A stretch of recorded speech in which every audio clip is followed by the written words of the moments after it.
1 minute review just for you, although to be honest, I think we're going to start going over a minute, because we got a lot to say. Today we're looking at Baten Kaitos collection on the Nintendo Switch.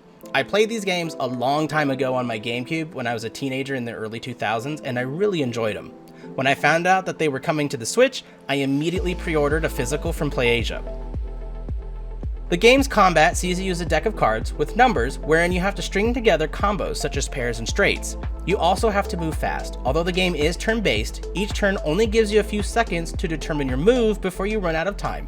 You'll either block the attack with a string of shield and armor cards, or you'll take all the damage straight to the face because you took too long to make a decision.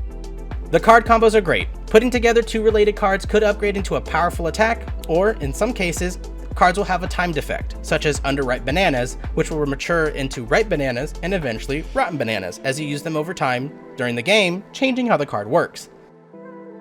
The two stories here are fine. It's an old game, so it moves at a pretty slow pace compared to today's more well-paced contemporaries, and Origins takes place 20 years prior to Baten Kaitos, but the good news is, neither are so tied together that your order of play won't really hinder your experience. Although Origins did come out 3 years after the first game, and it has some pretty major changes to the combat. In Origins, all the characters share one deck rather than having their own, which I personally enjoy more for the first game, as you can craft each deck for each character.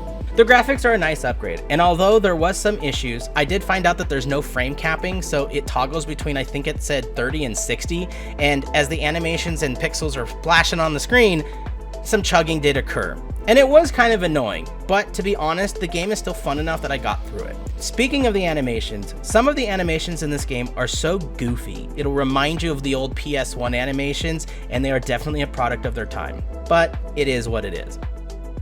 The voice acting is great, if you speak Japanese. Sadly, there's no English voice acting here, which for some may hurt the experience. And I also found it odd because if I recall, the original release had English. It was a bad English dub, but it still had English. It just seems odd to remove something that was already completed like that. Maybe it's to save face with review scores, I'm not sure. As an anime fan who knows that subs are better than dubs, I still felt at home and I had no issues. The two games here will take you on average 80 to 100 hours to complete, and if you're a completionist though, it'll take you much more. And it'll give you more than enough content for your money. The thing is though, as I stated earlier, they are a product of their time. They're good games held back by the decade of their release. I would say that if it goes on sale, grab it immediately. And if you like to buy only physicals, I got mine on PlayAsia. Overall, the package is great. I love these games, but I don't deny that they are flawed. I would say that if you want to try this unique combat system and have a lot of time on your hands to finish both games, wait for it to go on sale.